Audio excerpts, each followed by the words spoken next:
Kenapa bisa terjadi perangnya? Sebab mubasyirnya, sebab langsungnya, itu karena Rasul ingin mengambil kembali hak kaum muslimin.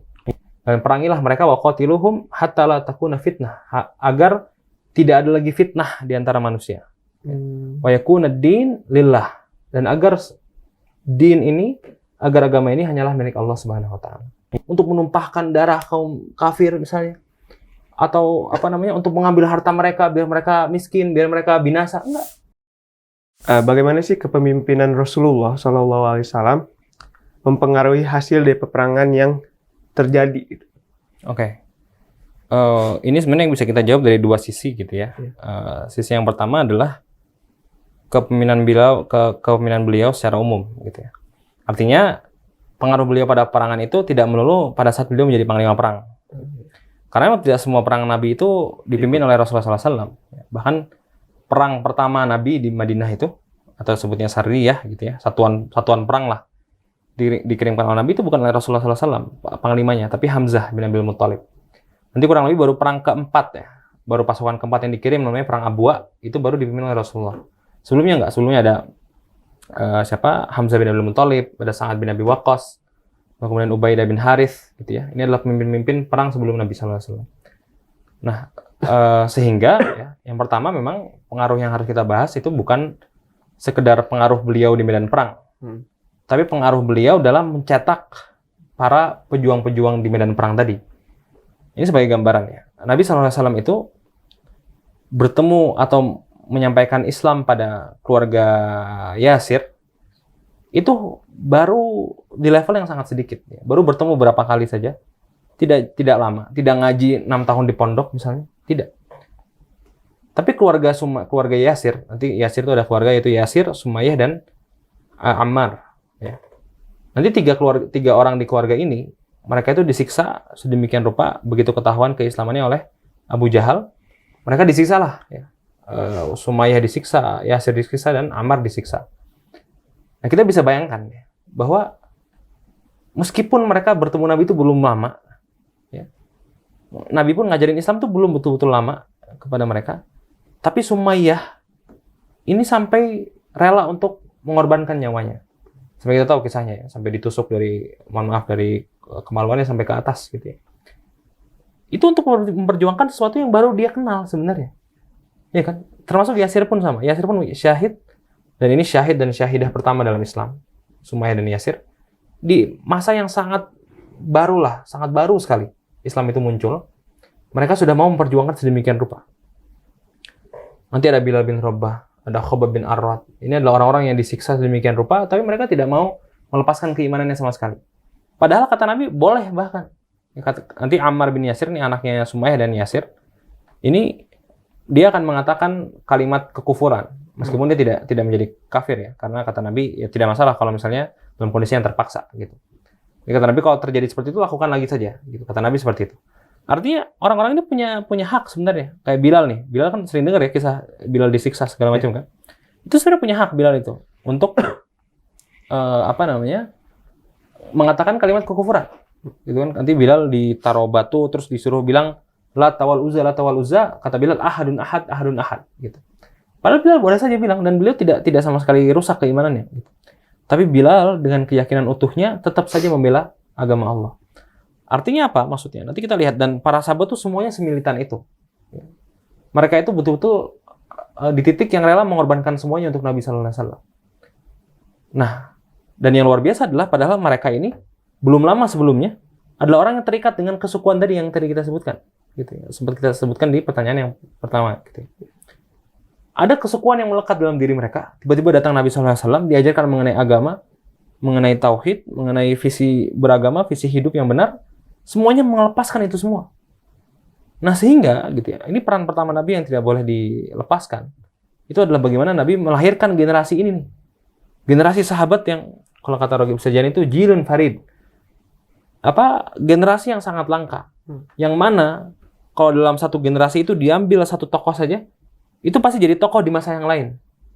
Ya, diambil tokoh yang lain jadi tokoh lagi di masa yang lain. Saking luar biasanya nih orang-orang yang diciptakan oleh Nabi Sallallahu Alaihi Wasallam gitu. Nah, jadi yang pertama gitu ya, untuk melihat seberapa besar pengaruh Nabi pada peperangan, tentu pengaruhnya itu 100%, bukan hampir lagi. Karena Nabilah yang melahirkan mereka ini. Nabilah yang memberikan maksud ya, meskipun dari Allah Subhanahu wa taala, tapi Nabilah yang mengkomunikasikan itu pada mereka sehingga mereka mau nih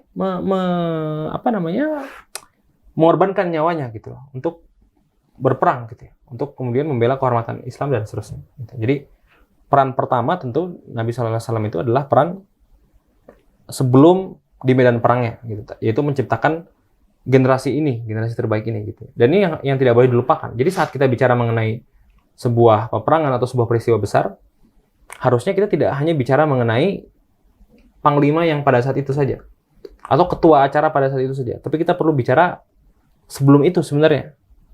Misalnya nih, kayak Salman acara ini apa? Acara tahunan ya misalnya. Acara besarnya gitu. Ya mungkin di Ramadan P3R. Ada Ramadan misalnya kan, Iya. P3R. Kalau kita lihat, ternyata P3R-nya sukses. Nah, yang harusnya kita puji itu bukan hanya ketua P3R-nya saja, gitu. Tapi ada banyak faktor lain. Misalnya, kenapa sampai ada orang-orang yang bisa berkumpul di P3R? Gitu. Pasti kan ada peran dari Salman juga kan. Iya. Ada program-program yang dibuat Salman lah, ya kan. Atau misalnya ada, nggak tahu, mungkin Gamais ITB, atau mungkin dari UPI, dari apa gitu kan. Itu kan semua berperan tuh sebenarnya, ya kan, dalam membentuk P3R ini. Nah, biasanya orang-orang itu, mereka mudah euforia, jadi melihat siapa ketua P3R ini keren nih. Padahal yang menciptakan orang-orang ini bisa keren ya ada orang-orang sebelumnya. Nah, jadi untuk memahami peran Nabi saya rasa harus seperti itu, gitu ya. Sebelum betul-betul dalam medan perangnya, ini yang diciptakan oleh Nabi nih, orang-orangnya nih, gitu. Yang pada akhirnya memang betul-betul berperang di jalan Allah tadi, gitu. Gitu ya, itu yang pertama. Itu peran Nabi yang pertama di level yang paling umum, ya. Sebelum di level peperangannya. Nah, yang kedua, Nabi SAW ini punya peran yang luar biasa bahkan di dalam medan perangnya. Saya akan berikan 2 contoh besar lah ya, yang membuktikan bagaimana Nabi SAW itu adalah orang yang menentukan jalannya perang, gitu ya. Akhirnya kenapa kaum muslimin bisa bertahan dan seterusnya. Yang pertama di perang Uhud. Perang Uhud itu mungkin sudah sering dengar ya, perang Uhud ceritanya kan, kita sudah sering dengar yang mana nanti ada pasukan pemanah di Jabal Uhud, terus kemudian ada Ghanimah turun ya kan. Nah, intinya kan dari turunnya para pemanah itu nanti ada pasukan Khalid kembali tuh, terus menyerang balik pasukan kaum muslimin kan. Dan akhirnya sebagian besar pasukan kaum muslimin itu kabur mereka semua. Termasuk nanti ada Utsman bin Affan tuh termasuk yang kabur di sana. Meskipun nanti beliau telah dimaafkan oleh Nabi SAW. Kabur, ya. Kaum muslimin kabur hampir semuanya. Dan kalau kita lihat ya, biasanya kan kalau kita lihat orang di posisi Nabi SAW, kan Nabi itu kan berarti kan seorang yang pemimpin terbesar gitu ya, terus kemudian Nabi bahkan secara umum di masa itu, orang-orang yang punya posisi dan seterusnya, biasanya mereka orang yang paling belakang. Kalau ada apa-apa, pasti mereka yang duluan kabur gitu. Dan itu biasalah kita perhatikan gitu ya, seperti itu. Nah, tapi kenyataan Nabi SAW tidak ya, beliau kemudian, kalau bahasa Inggrisnya itu stood his ground gitu ya, tetap kukuh pada tempatnya. Lalu kemudian memanggil kaum muslimin gitu ya, agar kaum muslimin itu datang ke sekitar beliau. Nah, makanya kisah perang Uhud yang terkenal itu, perang Uhud itu nanti disebut sebagai Yaumu Tolhah, harinya Tolhah. Kenapa? Karena pada saat orang-orang kabur, Nabi masih tetap berdiri teguh dan memanggil kaum muslimin sehingga kaum muslimin berkumpul di sekitar Nabi. Dan di antara orang yang paling kuat perlawanannya untuk membela Nabi adalah Tolhah bin Ubaidillah. Tolhah bin Ubaidillah ini kemudian berperang gitu ya, membela Nabi SAW sampai-sampai jarinya terputus. Nanti kata para sahabat, al-yaumu yaumun Tolhah. Hari ini, hari Uhud adalah harinya Tolhah. Gitu. Dan akhirnya kaum muslimin yang awalnya betul-betul hancur lebur, diserang habis-habisan, gitu ya. Akhirnya mereka bertahan lagi. Sedemikian rupa gitu ya. Sampai akhirnya kemudian di titik di mana kaum muslimin sudah sangat sedikit jumlahnya ya, maksudnya karena pasukan yang wafat sudah sangat banyak, dan yang Quraisy pun mereka merasa sudah tidak terlalu kuat lagi untuk melawan lagi. Akhirnya perangnya selesai gitu ya. Nah, jadi awalnya yang akan menjadi kekalahan telak yang fatal itu akhirnya menjadi, orang-orang tetap bilang kekalahan sih. Nah, tapi kekalahan yang sangat diminimalisir jumlah kematiannya dan juga posisi kaum musliminnya juga. dia tetap terhormat karena Nabi SAW tetap di sana berperang membela teman-temannya juga gitu. Inilah Rasulullah SAW. Nah, lalu yang menarik adalah Rasul ini begitu pulang, lalu kemudian itu kan terjadi pada tanggal 7 Syawal ya, perang Uhud itu. Pulang ke Madinah lagi. Nah, belum Nabi meletakkan senjatanya, baru diletakkan sedikit, lalu kemudian Allah tegur, kenapa diletakkan senjatanya? Kemudian disuruh berperang lagi. Nanti ada perang, jadi yang jarang dibahas dari perang Uhud itu adalah follow up-nya. Ada namanya perang Hamra'ul Asad. Nah, Hamra'ul Asad itu nama tempat gitu ya. Jadi setelah perang Uhud, pasukan kaum muslimin terpukul mundur, sebenarnya hari besoknya Nabi itu dengan gagah ya, dalam kondisi beliau itu banyak luka nanti di perang Uhud. Sampai pelipisnya luka dan seterusnya. Tapi dengan keteguhannya, beliau memanggil lagi kaum muslimin, suruh berdiri. Ya. Suruh berdiri. Dan orang-orang yang beriman ya pada saat itu, mereka tidak bertanya-tanya lagi, mereka langsung berdiri. Bahkan diceritakan, itu sudah sampai Madinah. Kita bayangkan ya, dalam kondisi sudah kalah, lalu kemudian luka-luka, udah pulang ke rumah masing-masing, coba bayangin. Udah istirahat, ya, kayak kita habis daurah, habis acara apa panjang kan. Udah pulang kan biasanya udah capek ya, ngapa-ngapain lagi gitu. Ini perang, luka-luka. Mereka dipanggil oleh Nabi SAW, akhirnya semuanya bangkit. Sampai diceritakan di dalam perang Uhud itu, perang Hamra'ul Asad itu, ada 2 adik kakak yang ikut perang dan salah satu kakaknya itu pincang karena luka. Itu sampai digotong oleh adiknya, oleh saudaranya. Digotong untuk medan perang. Segitunya. Gitu. Ini menunjukkan gitu ya, Nabi SAW itu betul-betul sosok yang sangat sentral gitu. Dalam kondisi yang lelah, kondisi yang capek, ternyata masih bisa dibangkitkan semangatnya dan akhirnya kaum muslimin di bawah pimpinan Rasulullah SAW itu mengejar kembali pasukan Quraisy pada saat itu. Gitu. Dan nanti perang Hamra'ul Asad ini penting karena dengan adanya perang Hamra'ul Asad nanti orang-orang Quraisy merasa, oh ternyata masih ada pasukan lain orang kaum muslimin itu. Sehingga pasukan Quraisy yang awalnya masih bersiap siaga untuk menyerang Madinah sekalian, mereka kabur pada akhirnya. Jadi betul-betul menentukan ujung dari perangnya itu sebenarnya. Tuh, Rasulullah SAW. Gitu. Itu contoh yang pertama. Bagaimana peran Nabi di medan perang itu sangat sentral di masa itu. Nah, yang kedua, hal yang mirip terjadi itu dalam perang Hunain namanya. Ini 1 bulan setelah Fathu Mekah. Kita bisa bayangkan, Nabi SAW itu, Fathu Mekah itu adalah peristiwa yang paling besar dalam sejarah Islam. Jumlahnya sangat banyak, lalu kemudian dampaknya sangat besar. Kita bisa bayangkan, Nabi itu hanya istirahat sekitar 19 hari saja. Setelah melakukan Fathu Mekah itu tanggal 17 Ramadan, ini tanggal 8 Syawal, ya, Nabi keluar lagi untuk berperang lagi. Nah, ini salah satu implementasi dari ayat Fa'idza faragta fansab. Jika kamu sudah tidak ada urusan lagi, maka kerjakan urusan yang lain. Gitu. Nabi betul-betul melakukan itu. Kita bayangkan dari perang yang sangat besar, 19 hari saja istirahat, lalu kemudian berperang lagi. Ini juga bisa dibilang sebagai peran Nabi gitu ya dalam perang.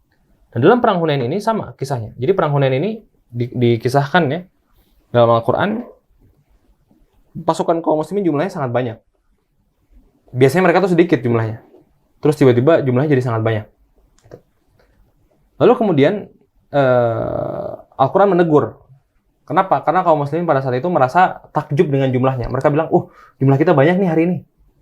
Nanti kata Al-Quran, "Idz a'jabatkum kathratukum." Ya, saat jumlah kalian sangat banyak, gitu. Dan kalian merasa takjub dengan jumlah kalian, gitu. Itu teguran Al-Quran terhadap pasukan Hunain pada saat itu. Intinya karena mereka sombong, akhirnya mereka lalai, gitu ya. Mereka tidak terlalu perhatian terhadap jalan. Sampailah mereka dalam sebuah lembah dan kemudian malah diserang balik di sana. Diserang balik di sana sampai kondisi di mana mereka kocar-kacir. Akhirnya kaum muslimin kabur juga, sama dengan perang Uhud. Nah, kemudian Nabi SAW berdiri di tengah-tengah, lalu kemudian berkata, saya adalah Rasul kalian, saya adalah Rasul kalian. Tapi karena suaranya kecil, akhirnya tidak terdengar. Akhirnya beliau manggil Al-Abbas.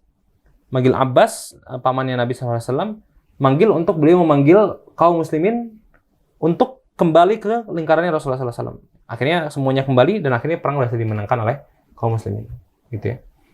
Nah, itu peran yang akhirnya betul-betul membalikan peperangan. Itu Nabi SAW.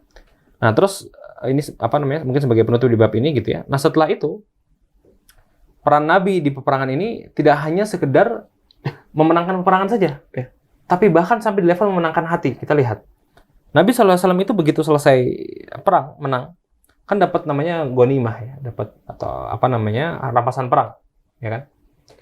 Nah, rampasan perang ini kemudian dibagikan ternyata sebagian besar kepada orang-orang yang baru masuk Islam. Kan ini baru habis Fatu Mekah. Fatu Mekah tuh nanti banyak yang masuk Islam. Orang-orang Mekah baru masuk Islam. Nah, ghanimah ini sebagian besar dikasih ke orang-orang yang baru masuk Islam. Orang-orang Ansor, orang-orang Madinah yang selama ini sudah membela Nabi SAW, itu mereka dikasih bagian yang sangat sedikit, bahkan hampir nggak dikasih sama sekali. Nah, pemimpin seperti Nabi ini bukan tipe pemimpin yang secara acak saja ngasih seperti itu, lalu kemudian dibiarkan. Atau ada masalah dibiarkan, tidak. Tapi Nabi begitu ada masalah, beliau langsung address masalahnya. Akhirnya dikumpulkan orang-orang Ansor, lalu kemudian Nabi SAW berkata apa masalahnya. Kemudian orang Ansor berkata gitu ya, kenapa kita mendapatkan ghanimah sedikit, sementara orang yang baru masuk Islam itu dapat yang banyak, dan seterusnya gitu. Jadi ada masalah, ada konflik. Terus kata Nabi SAW, ya beliau akhirnya memuji orang Ansor, tapi yang paling penting ya, beliau mengatakan, apa pendapat kalian? Orang-orang itu kembali dengan harta dan emas mereka. Tapi kalian orang-orang Madinah, pulang membawa Allah dan Rasulnya bersama kalian. Akhirnya semua orang Ansor langsung pada menangis. Langsung, kita ridho ya, wahai Rasulullah, kita ridho dengan ini semua.